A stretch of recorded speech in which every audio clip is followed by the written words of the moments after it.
नमस्कार, मैं प्रद्युमन जोशीला आज बात करने जा रहा हूं प्रदेश की एक ऐसी लोकसभा क्षेत्र का जहां कांग्रेस पार्टी के पास कोई मजबूत चेहरा वर्तमान में दिखाई नहीं दे रहा है। जी हां, कुछ ही समय बाद, हालांकि नियत जो समय है वो है मार्च अप्रैल 2024 का, लेकिन संभावनाएं ऐसी भी जताई जा रही हैं राजनीतिक तौर पर कि इसी साल के आखिर में नवंबर या दिसंबर में देश में आम चुनाव हो सकते हैं। लोकसभा के देश में आम चुनाव होंगे तो लिहाजा हरियाणा प्रदेश की भी तमाम 10 की 10 लोकसभा सीटों पर चुनाव होगा। और मैं बात करने जा रहा हूं प्रदेश की एक ऐसी लोकसभा सीट का जिसका राजनीतिक रूप से ना केवल हरियाणा प्रदेश बल्कि भारत देश की राजनीति में भी अपना एक अलग से स्थान रहता है। हिसार लोकसभा क्षेत्र जिसकी मैं बात कर रहा हूं आपके बीच में, कांग्रेस पार्टी प्रदेश में प्रमुख विपक्षी दल है, लिहाजा अगला जो लोकसभा का चुनाव होगा वो कांग्रेस पार्टी के लिए आर या पार का होगा, क्योंकि उसके बाद विधानसभा का चुनाव प्रदेश में होना है। और हिसार लोकसभा क्षेत्र प्रदेश का ऐसा लोकसभा क्षेत्र है जहां कांग्रेस पार्टी 2004 के बाद कोई लोकसभा का चुनाव नहीं जीत पाई। 2009, 2011 का उपचुनाव, 2014 और 2019 4 चुनाव जो है कांग्रेस पार्टी यहां से हार चुकी है। इसके अलावा वर्तमान में जो यहाँ 9 विधानसभा की सीटें हैं जिसमें भिवानी जिले की बवानी खेड़ा, जींद जिले की उचाना, हिसार जिले की 7 विधानसभा क्षेत्र, नलवा, हिसार, आदमपुर, बरवाड़ा, उकलाना, नारनौंद और हांसी, इन 9 के 9 विधानसभा क्षेत्रों में कोई विधायक कांग्रेस पार्टी का नहीं है। हालांकि जब विधानसभा का चुनाव 2019 में हुआ था तो कुलदीप बिश्नोई कांग्रेस पार्टी के चुनाव चिन्ह हाथ के निशान पर आदमपुर से जीते थे, लेकिन उन्होंने अभी कुछ महीने पहले भारतीय जनता पार्टी ज्वाइन कर ली और कांग्रेस से इस्तीफा दे दिया। वहां से उनके बेटे भव्य बिश्नोई बीजेपी के चुनाव चिन्ह कमल के निशान पर वो जीत करके आ गए। लिहाजा हिसार में कांग्रेस 0 हो चुकी है। ना विधानसभा में कोई सीट है, ना लोकसभा में कांग्रेस का कहीं कोई सदस्य है हिसार से। अब मैं अगर सिलसिलेवार पहले भूतकाल पर चर्चा करेंगे, फिर वर्तमान पर चर्चा करेंगे और फिर भविष्य पर चर्चा करेंगे कि हिसार में कांग्रेस कहां खड़ी है। अब मैं अगर आपको बताऊं, 2004 में जयप्रकाश जेपी ने कांग्रेस पार्टी की टिकट पर यहां से चुनाव लड़ा और वो जीतने में कामयाब हुए। उसके बाद के जितने चुनाव हुए उसमें कांग्रेस यहां से लगातार हारी। 2009 के लोकसभा चुनाव में जयप्रकाश जेपी ने यहां से कांग्रेस पार्टी की टिकट पर चुनाव लड़ा और 2,04,539 मत प्राप्त किए। मात्र 17.12% उनको वोट मिले और वो तीसरे स्थान पर रहे। इसके बाद 2014 का लोकसभा चुनाव हुआ। कांग्रेस पार्टी ने जयप्रकाश की जगह यहां पूर्व वित्त मंत्री, पूर्व गृह मंत्री प्रोफेसर संपत सिंह को प्रत्याशी बनाया, लेकिन संपत सिंह को इतने वोट मिले कि बताते हुए भी शर्म आती है। कांग्रेस जैसी राष्ट्रीय पार्टी की टिकट पर और प्रोफेसर संपत सिंह को वोट मिले मात्र 1,02,509, 6.75%, और वो तीसरे स्थान पर रहे। जमानत जब्त करवाई उन्होंने और बुरी तरह से हारे। संपत सिंह के बारे में ऐसा कहा जाता है कि उनका बड़ा राजनीतिक कद है, लेकिन वो राजनीतिक कद 2014 के लोकसभा चुनाव ने दिखा दिया कि संपत सिंह का वर्तमान में राजनीतिक रूप से क्या ओरा है और क्या उनका स्टेटस है।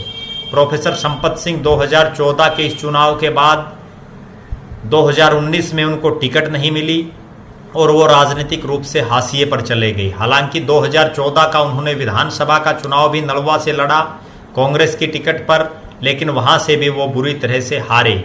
और ये तब की बात है लोकसभा में जब प्रोफेसर संपत सिंह नलवा से कांग्रेस पार्टी के के विधायक थे।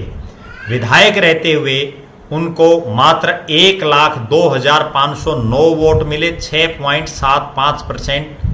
ये दर्शाता है कि प्रोफेसर संपत सिंह का राजनीतिक कैरियर बिल्कुल हाशिए पर चला गया है, या यूं कहें कि समाप्ति की तरफ है।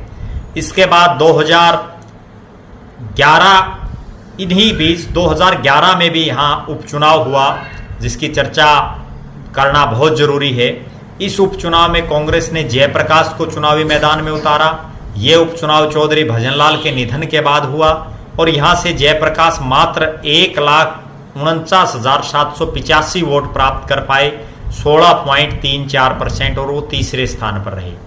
2019 के लोकसभा चुनाव में कांग्रेस ने यहां से चौधरी भजनलाल के पोते कुलदीप बिश्नोई के बेटे भव्य बिश्नोई को अपना प्रत्याशी बनाया, और भव्य बिश्नोई को भी मात्र 1,84,369 मत मिले, 15.6%, और वो तीसरे स्थान पर रहे। अगर ओवरऑल हम कंक्लूजन निकालें, टोटल निष्कर्ष निकालें, तो 2004 के बाद जितने चुनाव कांग्रेस ने हिसार से लड़े, वो चाहे 2009 का हो, 2011 का उपचुनाव हो, 2014 हो और 2019 हो, कांग्रेस पार्टी 2 लाख वोटों के आसपास सिमट कर रह गई। 1 लाख से 2 लाख के बीच में उनको वोट मिले, 2 लाख को 4-5 हजार, और वो सभी चुनावों में तीसरे स्थान पर रही। ये बड़ा चिंतनीय विषय है कांग्रेस के लिए। 2004 के बाद जितने लोकसभा के चारों चुनाव में, उपचुनाव सहित, वो तीसरे स्थान पर रही, और वर्तमान में ये हालात है कि कांग्रेस पार्टी का कोई विधायक नहीं है। अब हम बात करते हैं कि कांग्रेस पार्टी के पास कोई प्रत्याशी भी हिसार में है या नहीं है जिताऊ। यहां से जो 2-3 नाम उभर के आ रहे हैं, उनमें दोनों नाम हिसार लोकसभा क्षेत्र से बाहर के हैं। प्रोफेसर संपत सिंह का मूल गांव भट्टू कलां है, जो फतेहाबाद जिले में है। जयप्रकाश का मूल गांव दुब्बल है, जो कलायत विधानसभा में और कैथल जिले में है। दोनों नेताओं के जिले भी हिसार लोकसभा क्षेत्र में नहीं आते। इसके अलावा कांग्रेस की पार्टी के पास कोई चेहरा यहां दिखाई नहीं दे रहा है जो फाइट कर सके। चुनाव जीतना तो दूर दूर की बात दिखाई दे रही है हिसार में, लेकिन वो फाइट कर सके, दूसरे स्थान पर आ सके। तीसरा स्थान पर आ रही है लगातार पार्टी 4 चुनाव में, वो दूसरे स्थान पर भी आ सके, ऐसे हालात भी अभी आज के दिन दिखाई नहीं दे रहे हैं।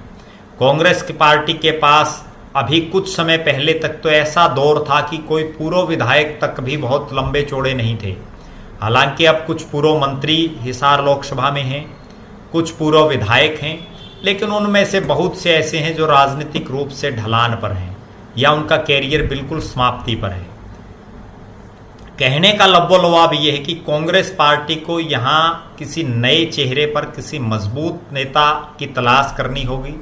एक और विशेष बात मैं इस लोकसभा की अभी वर्तमान में आपको बता रहा हूं, जो जिन नेताओं के मन में ये है कि वो लोकसभा का चुनाव लड़ने के चक्कर में हैं, लड़ना चाहते हैं, वो भी लोकसभा की तैयारी नहीं कर रहे हैं उस स्तर पर जब कुछ ही महीने बाद चुनाव होना है। यहाँ कांग्रेस विभिन्न गुटों में बटी हुई है, कोई शैलजा गुट है, कहीं रणदीप गुट है, हालांकि अब SR के बन चुका है, लेकिन हुड्डा गुट में जो नेता हैं वो भी अलग अलग अपने एक सीमित क्षेत्र को छोड़ करके पूरे लोकसभा क्षेत्र पर ध्यान नहीं दे रहे हैं। मेरी कांग्रेस आलाकमान से ये दरख्वास्त है कि अगर आपको हरियाणा प्रदेश में कुछ करना है तो हिसार पर विशेष ध्यान देना होगा। हिसार राजनीतिक रूप से बड़ा महत्वपूर्ण लोकसभा क्षेत्र है और हिसार में विशेष ध्यान देना होगा, तभी आपकी नैया हरियाणा प्रदेश में कुछ ना कुछ जो है हिलोरे ले सकती है। आप लगातार हमारे साथ जुड़े रहें विभिन्न राजनीतिक वीडियोस के साथ। धन्यवाद। आपका अपना प्रद्युमन जोशीला, नलवा।